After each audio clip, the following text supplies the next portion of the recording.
Thank you again for tuning in. We are from the BNI Excellence chapter in response to queries by our respective clients and fellow BNI members on the MCO and COVID-19 situation.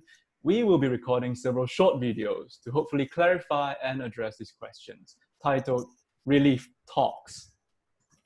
Today is the second session, and as mentioned in our first session, we will be touching upon that ever-popular query, employment, employees and employers. What are their concerns and what are options for them to resolve? And today we have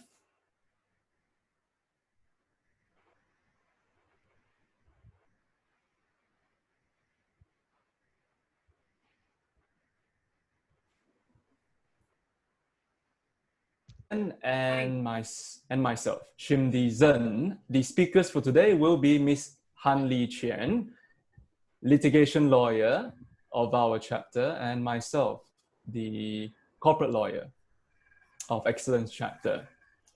So shall we start with questions on the employee side? Hi, Chen. Hi. My question to you, can an employer instruct the employee to work from home? And if the employee refuses to comply, can the employer take disciplinary action against the employee? Do you mean during this MCO period? Yes. Yeah, a short answer would be yes. Because the MCO does not prevent any employer from instructing its employees to work from home. And an employer can take disciplinary actions against employees who defy the ruling. So you have to comply.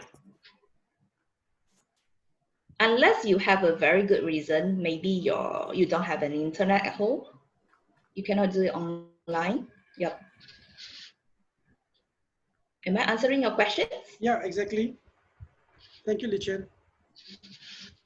Okay, actually, I got one question for you too. Yes, Ken. So, most of the employer actually concerned about their payroll matters during this MCO. So, can an employee go back to the office for payroll matters during this time? Previously, no, but yesterday the Ministry of Human Resources they has announced that the staff or the financial unit or even the HR, they are allowed to attend the workplace just for payroll and salaries. And it is only for one day, which is tomorrow or 1st of April. However, there are some requirements. No, it's not like you can just go off like that. There are 2-person maximum in a company. And also you need a letter of clearance from company stating the employee's name, IC, and person in charge name and number. That's the requirement for going back to the office for payroll matters. I see. But then, if the employer have prepared the letter, how should they give the employee the letter? Perhaps I think if they cannot meet, they can do it online, and they can save a PDF copy and just short it in a form, because I believe that it is almost impossible for the employees to print out the letter. So just have it a soft copy. So you mean with the digital signature, right? Yeah. Okay, thanks. Wow. And I also have wondering and also a question. Yeah, Alex. For these past few days, actually, there are a lot of my clients who are asking me one single same question, which is, if let's say, what if the company cannot sustain and the company don't have any cash flow and not able to maintain the staff? So what if the boss fire the employee during this MCO period to cut down their losses? What do you think about this one? Can they do that, or should they do that, or how? You mean for retrenchment? I think retrenchment. Employees, first you should try to speak to your boss, before they retrench you. Perhaps you can propose some ideas to your boss. For example, for those who have sufficient annual leave, you can tell your boss that you try to utilize such leave. If your annual leave is insufficient, maybe you can request to be placed on unpaid leave for the days, I mean like for the extra days. Also, you can propose perhaps lessening working hours to your boss before resorting to retrenchment. Well, however, if all of the above doesn't work and your boss still insists to fire you, there is, for employees who earn less than 2,000 a month, the employer is obliged by law to pay you retrenchment benefits, which is in line with the employment termination and layoff benefits regulations. So please bear in mind. So what if my client said that their employer, they want to like ask them to work for lesser hours at home, and they want to do a pay cut? So is it okay for employer to do that? For pay cut, is it? Yes. There can, it's subject to mutual consent. Perhaps I think later he will cover this part. Okay. Yeah. Yeah, thank you very much for the clarification. Yeah, and also for Chien, one more question for you. For those employees who have been terminated without any valid reason, so what should they do? Because during this MCO periods, they can still file a complaint to Industrial Relation Department. They still accept fax and email. Oh, I see. Yep. So if you cannot go there physically, I think they are not opening. So you just fax a copy or email a copy to them. So just for a reminder for all the employees that they can still do this at home, correct? Yep. All right. So for both of you, Chien and Zhen, I would also like to hear from both of you. What should one employee best do for now? Chien, perhaps you might want to go first. Sorry? Perhaps you might want to go first in a query on employees and what they ought to be doing. For the time being, talk to your boss. That's it. Okay. On my side, as an employee, you may want to see how your boss reacts. I think that's very important. That will decide on your next move. If your boss is of the opinion that open dialogue should be conducted between yourself and him, insofar as how both sides should handle the situation, then by all means accept it. Do not be stubborn. I think that's the takeaway from this. Employees, you must not make the mistake of thinking that employers can do nothing so long as they don't have your consent, because they can still resort to retrenchment on the basis of redundancy. That is something the law allows them to do, provided, of course, they follow the proper procedure.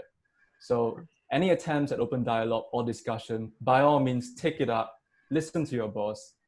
If it's unacceptable, if he's asking for too much, voice it out.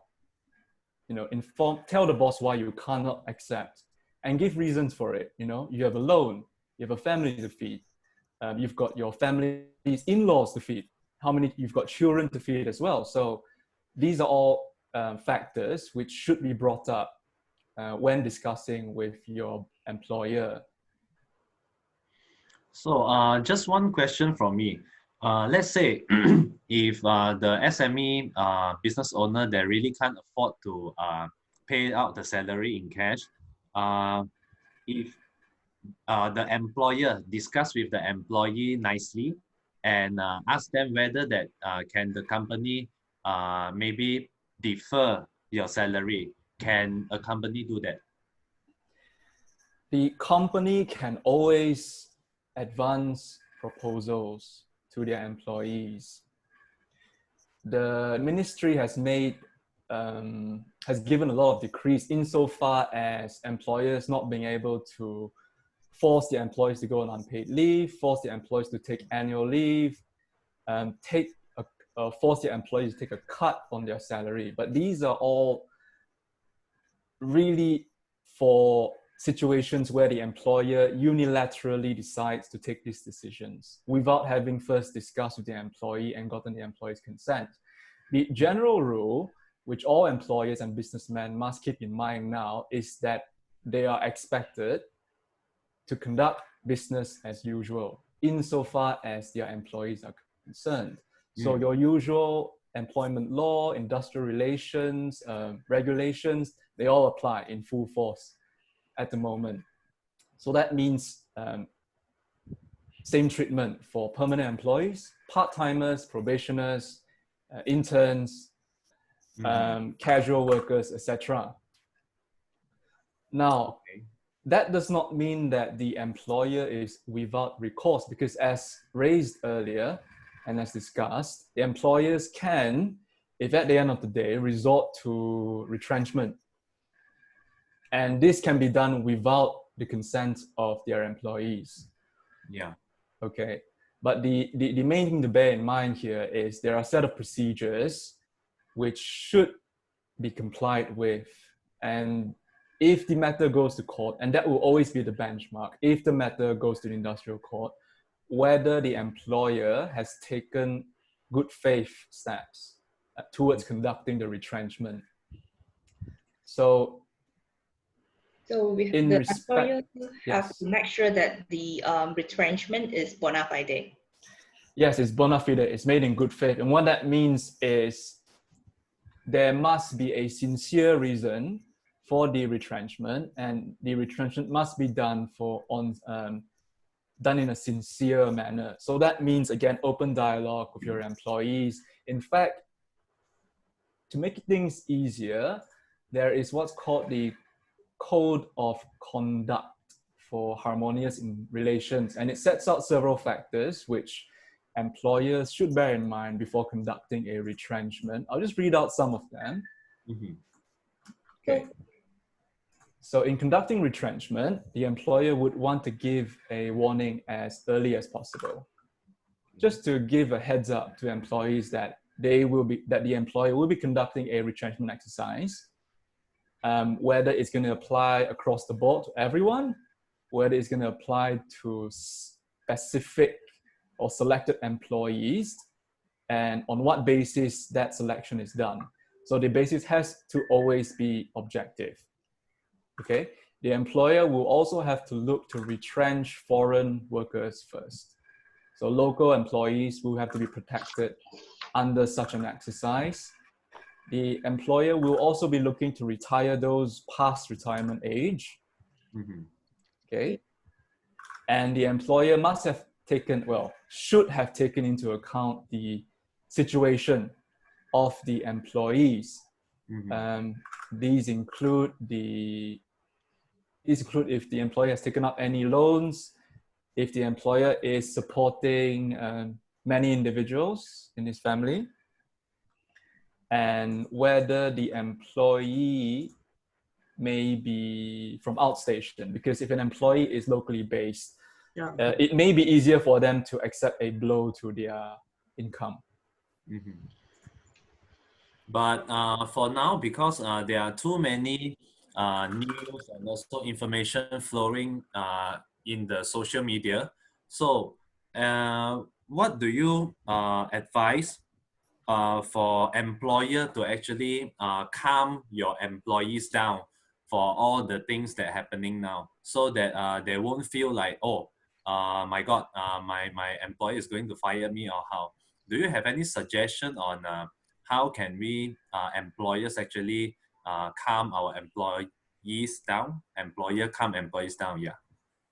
I'm going to draw upon some lessons I've learned in my mediation training. And the quickest way to do this would be to engage in active discussion. So you have your video conferencing, you can talk through the phone, etc. The important point here is to ensure that both sides understand their respective concerns, understand their respective difficulties and challenges. There will always be instances where one employer may take decisions on behalf of their employees, and that will leave a lot of disgruntled employees, which would in turn expose the employer to the risk of being sued in industrial relations court for unfair dismissal. So no one wants that. And all this can be prevented just by talking it out. Talking it out, ensuring everyone is on the same boat, on the same board, and ensuring everyone is willing to make compromises in working towards the survival of the company as well as the livelihood of everyone. Yes. Now, the other thing I want to add for employers is having conducted these discussions, it's important to keep a paper trail. Because again, there will be instances where you have employees who change their mind. And they can't be blamed. They may decide on one day that, okay, fine, it's good to talk things out. I'm willing to take a cut, but due to circumstances stemming maybe from their families or extenuating situations, they may then the next week decide, no, I'm not going to take a pay cut at all. So I know what my rights are under law. You cannot cut my pay without having first gotten my consent. So these are things which the employer will want to be on a lookout for. And one way to do that is to put it in writing. So if you're going to call an employee or have a discussion one-to-one, make sure you follow it up with an email or a text confirming what's been discussed between the employer and employee. If you're going to have a meeting with several employees at once, make sure there's someone to record minutes of the meeting. Just again, as a record of what has transpired, and more importantly, to show that the employer has taken steps towards alleviating the situation before ultimately deciding on whether to retrench his or her staff. So those would be what the employers must bear in mind. Because I imagine it's all fine and well within the first 2 weeks, but if this extension continues on for a month or two, the situation will definitely heat up and relationships will most certainly sour. Yes, correct. Yes. So, all right, Zhen, to wrap up, you're saying that the employees and employers should have effective communication. Yes, effective communication is a must. I understand this is not something that's available to every business. In the very least, a phone call will suffice. Again, active dialogue, because this is just one issue that businesses face. And my motto is one worry less is one headache less. Especially when we're all gearing towards the end of this MCO. So yes, that's my conclusion. Okay. All right. So thank you, Chien, Alex, Ken, and Zhen for sharing. I believe this will be a very effective and useful video for a lot of us. Yes. Thank you very much. Thanks. Thanks. Thank you. Okay.